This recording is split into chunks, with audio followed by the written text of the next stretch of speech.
కారులో వెళ్ళిపోతూ ఉంటాడు. ఇక ఆనంది అప్పుడే వస్తూ ఉంటుంది. ఇదేంటి ఆదిత్య గారు వెళ్ళిపోయారు అంటే అలేఖ్య గురించి నాకు తెలిసిందని ఇంకా ఆదిత్య గారికి తెలియదా ఏంటి? అందుకే వెళ్ళిపోయి ఉంటారు, లేదంటే మాట్లాడేవారు కదా. సరే ఏం చేద్దాం అనుకుంటూ ఇక వెళ్తూ ఉంటుంది. ఇక శశికాంత్ సునంద దాని గురించి ఆలోచిస్తూ ఉంటారు. ఇక శశికాంత్ సునందతో ఇప్పుడు మన ఇంటి విషయం సింహాద్రికి ఆనంది చెప్పుంటుందా అని అంటుంటే, చెప్పుంటే మాత్రం ఆ రోజే ఏం జరగలేదని తెలిసి సింహాద్రి తాగి గొడవ చేశాడు.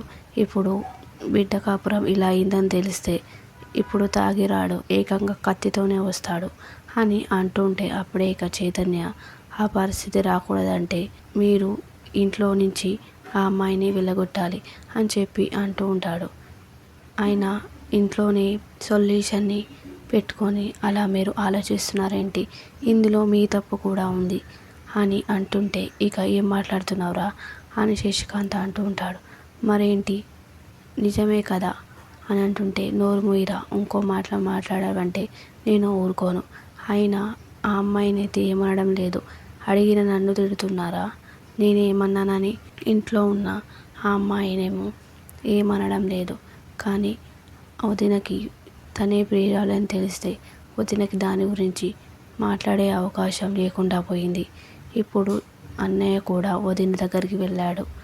అవునా, ఆదిత్య అన్న దగ్గరికి ఎప్పుడు వెళ్ళాడు అని అంటుంటే, ఇందాకనే వెళ్ళాడు, ఇంకా అక్కడ ఏం జరుగుతుందో తెలియదు, ఇందాక కాల్ చేస్తే సమాధానం లేదు అని అంటుంటే, ఇదంతా చేసిన అమ్మాయి మాత్రం హాయిగా ఇంట్లోనే ఉంది, కానీ దాని గురించి మీరు ఏం ఆలోచించడం లేదు, ఆ అమ్మాయిని ఇంట్లోనే ఉంచుకొని హాయిగా ఉంటున్నారు అని అంటుంటే ఇక కోపంగా సునంద వెళ్తూ ఉంటుంది. ఇక శశికాంత్ ఆపుతుంటే, ఆగండి డాడ్ అని చెప్పి ఇక గట్టిగా శశికాంత్ని పట్టుకుంటూ ఉంటాడు చైతు. ఇక సునంద అలేఖ్య రూమ్కి వెళ్తుండగానే ఇక జీవన చూస్తూ అక్కడికి వస్తూ ఉంటుంది, చాటుగా వింటూ ఉంటుంది. ఇక అలేఖ్యని పట్టుకొని నీ పేరేమిటి అని అంటూ ఉంటుంది గట్టిగా.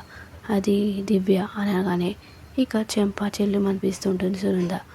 ఇప్పుడు అడుగుతున్నాను నీ పేరేంటి అనగానే మళ్ళీ దివ్య అనగానే ఇంకో చెంప కూడా చెల్లుమనిపిస్తుంది. ఇదే లాస్ట్ టైం నేను అడుగుతున్నాను, నీ పేరేంటి అనగానే అలేఖ్య అని అంటూ ఉంటుంది. ఓ, ఇదే నీ అసలైన పేరు? ఇన్ని రోజులు నీకు గతం గుర్తొచ్చి ఎందుకు దివ్యలా నటిస్తున్నావు? ఎందుకు? నా కోడలి కాపురానికి నిప్పు పెట్టడానిక? నా కొడుకు జీవితాన్ని ఆగం చేయడానిక అని చెప్పి సునంద అంటూ ఉంటుంది. చెప్పవే, ఎందుకు నాటకాలు ఆడుతున్నావు? నిన్ను ఇలా కాదే అని చెప్పి చెంప చెల్లుమనిపిస్తుండగానే ఇక అలేఖ్య సునంద చేయి పట్టుకుంటూ ఉంటుంది. ఒకసారి నేను చెప్పేది వినండి ఆంటీ అంటుంది. లేదు, నేను చెప్పేది అస్సలు వినను. అయినా నువ్వెందుకు ఇంట్లో ఉన్నావు? అంతా చేసి హాయిగా నువ్వు ఇంట్లో ఉంటావా? అన్నిటికీ కారణం నువ్వే. నీకు గతం గుర్తొచ్చినప్పుడు ఇంత నాటకాలు ఎందుకు ఆడుతున్నావు? దివ్యలా ఎందుకు నటిస్తున్నావు అని చెప్పి అంటూ ఉంటుంది. నిన్ను ఇంట్లో ఉంచడానికి ఒకే ఒక్క కారణం ఉంది. అన్నీ తెలిసి నేను ఇంట్లో ఉంచడానికి కారణం ఏంటో తెలుసా? నేను నిన్ను యాక్సిడెంట్ చేశానని. కేవలం ఆ ఒక్క కారణంతోనే నిన్ను ఇంట్లో ఉంచి షెల్టర్ ఇచ్చి నీకు ట్రీట్మెంట్ ఇచ్చాను. ఇప్పుడైతే నీకు గతం గుర్తొచ్చింది, అంత నార్మల్ ఉంది, ఒక్క క్షణం కూడా నువ్వు ఇంట్లో ఉండడానికి వీల్లేదు, నడవవే అని చెప్పి ఇక చేపట్టుకొని తీసుకెళ్తూ ఉంటుంది. ఆంటీ ప్లీజ్ ఆంటీ, నేను చెప్పేది వినండి ఆంటీ, నన్ను ఇంట్లో నుంచి పంపొద్దంటీ అని అలేఖ్య అంటుంటే, నడవే నడువు అని చెప్పి అంటుంటే ఇక అందరూ వస్తుంటారు. చైతన్య, శశికాంత్, జీవన అందరూ వచ్చి చూస్తూ ఉంటారు. నీ వల్లే ఇంట్లో అన్ని సమస్యలు వచ్చాయి, నువ్వైతే ఇంట్లో నుంచి పోవే అని చెప్పి అంటుంటే ఇక శశికాంత్ ఆపుతూ ఉంటాడు. సునంద, నన్ను ఎవరు ఆపాల్సిన అవసరం లేదు. నా పెద్ద కొడుకు కాపురం ఎలా చక్కదిద్దాలో నాకు ఎవరు చెప్పాల్సిన అవసరం లేదు. నువ్వు ఇంట్లో ఉండడానికి వీల్లేదు. నీ వల్ల నాకు ప్రతిరోజు భయంతో షుగర్ బీపీ వచ్చేలా ఉన్నాయి. నువ్వు ఇంట్లో నుంచి నడువు అని అంటూ ఉంటే, ప్లీజ్ ఆంటీ వద్దంటే, నన్ను పంపొద్దంటే అని అలేఖ్య అంటూ ఉంటే, నువ్వైతే పోవే అని చెప్పి ఇక బయటికి గెంటేస్తూ ఉంటుంది. ఇక ఆదిత్య అది చూసి అలేఖ్యనే పట్టుకుంటూ ఉంటాడు. ఇక అందరూ షాక్ అయ్యి అలానే చూస్తూ ఉంటారు. అసలు ఈ ఇంట్లో ఏం జరుగుతుందో తెలుసుకోవచ్చా అని ఆదిత్య అంటూ ఉంటే, ఏం జరుగుతుందో అందరికీ తెలుసు, నీకు కూడా తెలుసు. అయినా నువ్వు ఆనంది కోసం వెళ్ళావు కదా, ఆనంది రాలేదా? నువ్వు చెప్పు ఆనంది ఎక్కడ అని సునంద గట్టిగా అంటూ ఉంటుంది. ఆనంది మామయ్య గారి దగ్గర ఉంది. మామయ్య గారికి ఆనంది అవసరం ఉంది. మామయ్య గారికి సీరియస్గా ఉంది. అందుకే ఆనంది అక్కడే ఉంటుందంట. మనం ఆనంది గురించి తర్వాత మాట్లాడుకుందాం. ఇప్పుడు ఇక్కడ ఏం జరుగుతుందో తెలుసుకోవచ్చా అని ఆదిత్య అంటుంటే, నీకు క్లారిటీగా చెప్తాను విను. ఇది ఎవరో నీకు తెలుసు. ఈ అమ్మాయి పేరు అలేఖ్య, నీ ఎక్స్ గర్ల్ ఫ్రెండ్. ఇంకా క్లారిటీగా చెప్పాలంటే నీ లవర్ అని అంటూ ఉంటుంది. ఈ అమ్మాయి ఇంట్లో ఉండడం వల్ల అన్ని సమస్యలు. ఈ అమ్మాయికి గతం గుర్తొచ్చింది. ఆనందికి అలేఖ్య గురించి నిజం తెలిసిందిరా అని గట్టిగా అంటూ ఉంటుంది. ఈ అమ్మాయి ఇంట్లో ఉండడం వల్ల ఇంట్లో అందరికీ ప్రాబ్లమ్స్ అవుతున్నాయి. అలేఖ్య వల్లే ఆనంద్ చాలా బాధపడింది అని సునంద అంటూ ఉంటుంది. అయినా ఇప్పుడు ఈ అమ్మాయిని ఎందుకు గంటేశారు, ఎందుకు ఇంట్లో నుంచి పంపించారు అని ఆదిత్య అంటుంటే, నేను కావాలనే పంపాను. అయినా టైం ఎంత అవుతుందో తెలుసా? 10 అవుతుంది. ఇప్పుడు అలేఖ్య ఎక్కడికి వెళ్తుంది అని అంటుంటే, ఇదేమైనా రాతి యుగమా, కలియుగమే కదా, ఎక్కడికో అక్కడికి వెళ్తుంది. అమ్మ నాన్న ఇంటికి వెళ్తుంది. దానికి ఒక అడ్రస్ ఉంది కదా, అక్కడికే వెళ్తుంది. అమ్మ నాన్న లేదనుకుంటే చుట్టాల ఇంటికి వెళ్తుంది. చుట్టాలు కూడా లేదనుకుంటే ఫ్రెండ్స్ ఉంటారు కదా, అక్కడికి వెళ్తుంది అని అంటుంటే, ఇక ఆదిత్య ఆ అమ్మాయి ఇంట్లో నుంచి గెంటడానికి ఇదే సమయం దొరికిందా? ఆయన అలేఖ్యని ఇంట్లో నుంచి ఎందుకు గెంటేయాలి? తను ఇంట్లో నుంచి తీసుకొచ్చింది ఎవరు? అలేఖ్యకి యాక్సిడెంట్ చేసింది మన కుటుంబం వల్ల అలేఖ్య అన్యాయం అయిపోయింది. అలాంటిది అలేఖ్యకి న్యాయం జరగాలంటే తను ఇంట్లోనే ఉండాలి అని అంటుంటే, ఇక శశికాంత్ కూడా తను ఇంట్లో ఉండడానికి వీల్లేదురా, తను ఇంట్లో నుంచి వెళ్ళిపోవాలి అని అంటుంటే, ఎందుకు డాడ్ అలా అంటారు? ఆయన నేను అలేఖ్యని ప్రేమించాను. యాక్సిడెంట్ వల్ల ఆ పెళ్ళి జరగలేకపోయింది. ఆ తర్వాత అలేఖ్యకి పెళ్ళి చేద్దాం అనుకున్నారు. నా కోసం, నా ప్రేమ కోసం అలేఖ్య పెండి మండపం నుంచి పారిపోయింది. అలా పారిపోతూ యాక్సిడెంట్ జరిగింది. యాక్సిడెంట్ చేసింది ఎవరు? మన ఇంట్లో కుటుంబమే. అలాంటి అమ్మాయిని మనం ఎలా చూసుకోవాలి? బాధ్యతగా చూసుకోవాలి. ఇప్పుడు మనం ఇంట్లో నుంచి గంటేస్తే ఆ పేరు మనకే వస్తుంది. నువ్వెన్ని చెప్పినా సరే ఆ అమ్మాయి ఇంట్లో ఉండడానికి వీల్లేదు అని సునంద అంటూ ఉంటుంది. సరే అమ్మ, అలేఖ్యకి న్యాయం జరిగేంత వరకు ఇంట్లోనే ఉంటుంది. ఇప్పుడు ఇంట్లో నుంచి వెళ్ళిపోతే ఏం ప్రాబ్లం రా నీకు అని సునంద అంటుంటే, తను చనిపోతుందేమో అనిపిస్తుంది. ఏంటి, చనిపోతుందా? అవును, తను చనిపోతుందేమో అనిపిస్తుంది.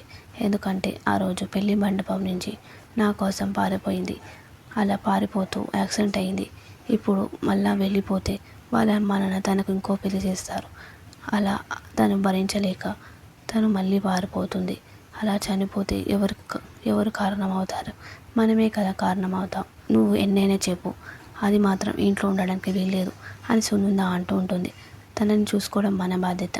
తనకి యాక్సిడెంట్ జరిగింది కాబట్టి ఈ అర్ధరాత్రి కాకుండా తనకి మార్నింగే ఏదో ఒక సొల్యూషన్ నేను వెతుకుతాను. నువ్వైతే ఇంట్లోకి వెళ్ళు అలేఖ్య అని అంటుంటే అందరూ షాక్ అయ్యాలని చూస్తూ ఉంటారు. ఎందుకు అన్నయ్య, తను నిన్ను మోసం చేస్తుంది, తను నటిస్తుంది. అవునరా, దారి లేక అలా నటిస్తుంది. ఎందుకు నటిస్తుందో అంటే, తనకి యాక్సిడెంట్ అయ్యి 4 నెలలు అవుతుంది. ఈ మధ్యనే తనకు గతం గుర్తొచ్చింది. గతం గుర్తొచ్చి నాకు పెళ్ళైందనే విషయం తనకు తెలిసి ఇంట్లో నుంచి ఎలా వెళ్ళగొడతారేమో అని చెప్పి తను దారి లేక అలా నటిస్తుంది తప్ప ఇంకేం లేదు.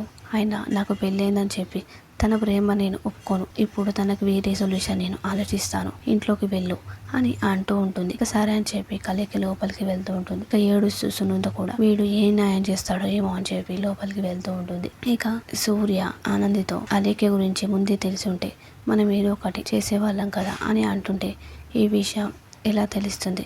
మాకు పెళ్ళయి 10 నెలలు అవుతుంది సూర్యబాబు. నాకు కూడా ఆ పెళ్ళి ఇష్టం లేకుండా నేను జ్యోతమ్మ కోసమే ఆ పెళ్లి చేసుకున్నాను. ఆదిత్య గారికి కూడా ఆ పెళ్ళి ఇష్టం లేక అగ్రిమెంట్ పెళ్ళి రాయించుకున్నారు. ఈ మధ్యనే మేము ఒకరినొకరు అర్థం చేసుకుని ఒకరికి ఒకరిగా ఉన్నట్టు ఉన్నాం. మా మధ్య ఏ అబద్ధాలు లేవో అనుకునే లోపే ఇంత పెద్ద అబద్ధాన్ని నా కనిపెట్టుకొని ఆదిత్య గారు ఎలా ఉన్నారో ఏంటో నాకు అర్థం కావడం లేదు. అసలు ఇన్ని రోజులు నాకు ఈ విషయం ఎందుకు చెప్పలేదు, అర్థం కావడం లేదు అని అంటుంటే, ఇక జ్యోతి అయినా ఆదిత్య మంచోడు అనుకున్నాను. నీ దగ్గర ఏది దాచిపెట్టాడు అనుకున్నాను. నువ్వు చాలా లక్కీ అనుకున్నాను. ఆదిత్య గారు మంచివారే జ్యోతమ్మ, కానీ అలేఖ్య చాలా చెడ్డది. తను గతం గుర్తొచ్చినా సరే దివ్యలా నటించింది.